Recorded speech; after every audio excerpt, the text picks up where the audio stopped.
है अल्फाबेट है ना, अल्फाबेट का सीरीज है। क्या है? अल्फाबेट का हम क्या कर सकते हैं? सीरीज कर सकते हैं। तो यहाँ पर डी है, ई है, जेड, आई, वी, एम। तो देखिए अल्फाबेट लिखा हुआ तो कुछ नहीं समझ में आ रहा है कि उसके बाद क्या होगा। तो देखिए इसका प्लेस वैल्यू लिखने के साथ आपको समझ में आ जाएगा कि क्या हो रहा है। इसका प्लेस वैल्यू लिख दीजिए। डी का कितना होता है? 4 होता है। ई का कितना होता है? 5 होता है। जेड का 26, आई का 9, वी का 22, एम का 13।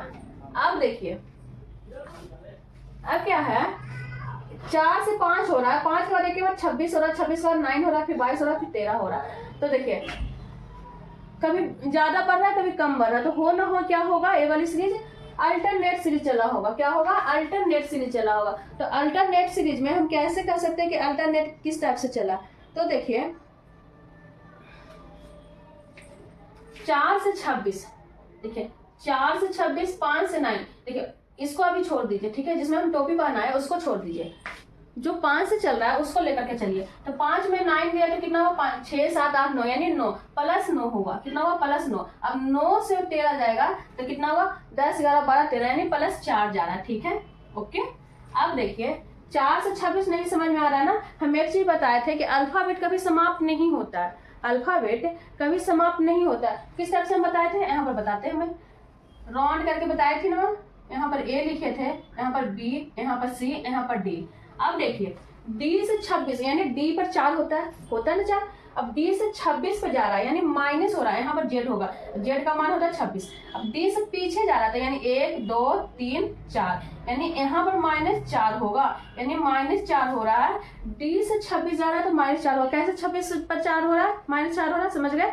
पीछे से जा रहा है तो यानी अल्फाबेट कभी समाप्त नहीं होता, हम बताया था ना इस टाइप से। फिर राउंड राउंड राउंड होकर फिर जेड, फिर एबीसीडी, फिर dot dot X Y Z, फिर एबीसीडी, इस टाइप से घूमते रहता है। तो इस टाइप से हम निकालेंगे तो यहाँ पर -4 होगा, एक बार +4 हो रहा है, एक बार +4 हो रहा है, एक बार -4 हुआ। अब देखिए 4 से 26 आया तो यहाँ पर लिखेंगे ना, यहाँ पर तो हम लिख दिए -4 हुआ। 4 से 26 -4। अब 26 से 22 हम करेंगे, 23, 24, 25, 26, यहाँ पर भी -4 हुआ ना -4। अब 22 से भी यहाँ पर आएगा तो 22 में -4 घटाएंगे तो कितना आएगा?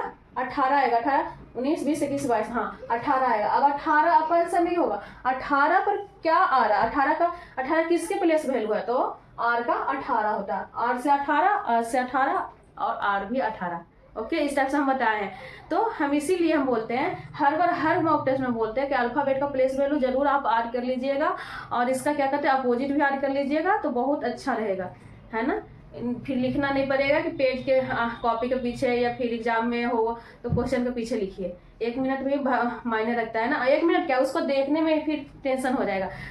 अगर याद रहेगा तो डायरेक्ट लिख लीजिएगा, और लिखने में नहीं हम करें कि 1 मिनट लगे या 2 मिनट लगेगा तो फिर उसको देखना उलटना पुलटना तो पड़ेगा ना। इस तरह से आप याद कर लीजिएगा जरूर। ज़्यादा थोड़ी ना, 26 को लेटर आराम से याद हो जाएगा। ओके, 1-2 बार बैठिएगा आराम से याद हो जाएगा।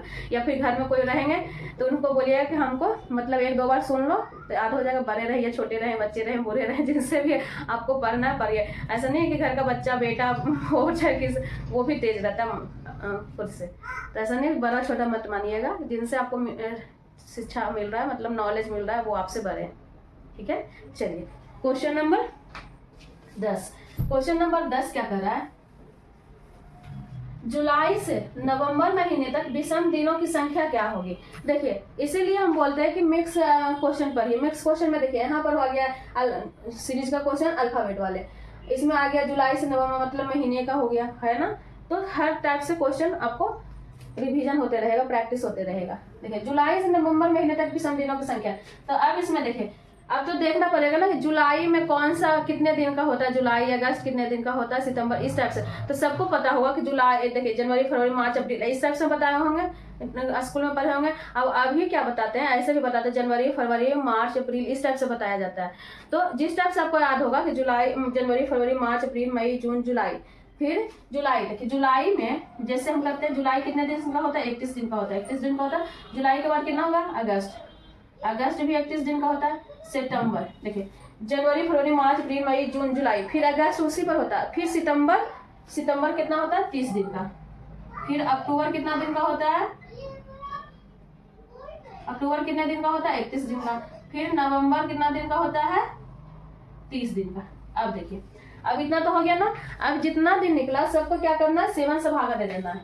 7 से भागा दीजिए, 728 728 29 30 31, यानी यहाँ पर जितना जो शेषफल बचेगा, शेषफल मतलब रिमाइंडर, ओके, शेषफल आप लोग समझ जाइएगा, जो इंग्लिश में पढ़ते हैं वो भी समझ जाइएगा, रिमाइंडर शेषफल 7 से 31 को भागा देगा, 28 तक कटे जाएगा, तो 28 के बाद 29 30 31, यानी 3 बचेगा, यहाँ पर भी 3 बचेगा, यहाँ पर 28 2 बचेगा, यहाँ पर 3 बचेगा, यहाँ पर 2 बचेगा, यानी हर जगह क्या करना है, 7 से भागा देने के बाद 7 से भागा देने के बाद 7 से भागा, यहाँ पर भी 7 से भागा, और यहाँ ये जो हुआ रिमाइंडर इतना बचा है ना, इतना जो है रिमाइंडर बचा। अब रिमाइंडर बचा, इसका डायरेक्ट आंसर नहीं होगा ना, फिर सबको काउंट कर दीजिए, सबको काउंट कर दीजिए। देखिए एक एक चीज लेकर के हम बताते हैं। जो मुझे पता है कि रीजनिंग, जैसे कि आप लोग ग्रुप डी जो भरे हैं वो कितने बहुत नए बच्चे हैं, मैट्रिक पास करके या आईएससी पास करके भी भरे हैं, तो वो आज के पहले कभी ये रीजनिंग नहीं पढ़े होंगे, नहीं ट्यूशन दिए होंगे, तो कोई दिक्कत नहीं, आप टेंशन मत लीजिएगा, ओके। रीजनिंग हम एक एक चीज लिख करके बता रहे हैं कि ताकि सबको समझ में आ जाए। तो देखिए सबको काउंट करने के बाद क्या करना है, यहाँ पर लिख देना 3 दूनी 6, 3 3 9, 10 11 12 13, यानी 13 आया। अब 13 को भी 7 से भागा दे दीजिए, जो आया काउंट करके उसको क्या करना, फिर से 7 से भागा, 7 डेज का होता है ना एक सप्ताह, तो 7 से भागा दीजिए, तो 7 से 7 मतलब 7 तो कट ही जाएगा, 8 9 10 11 12 13, यानी कितना बचा, 6 बचा। तो 6 हमारा क्या हो जाएगा, आंसर हो जाएगा। 6 है ऑप्शन में, तो हाँ है सी नंबर में।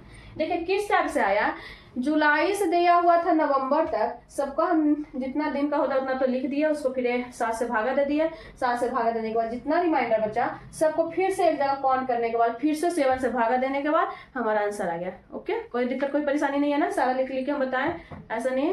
कोई भी अगर नहीं भी जो इसके पहले रीजनिंग पढ़े वो भी पढ़ेंगे, उनको भी समझ में आ जाएगा, ठीक है।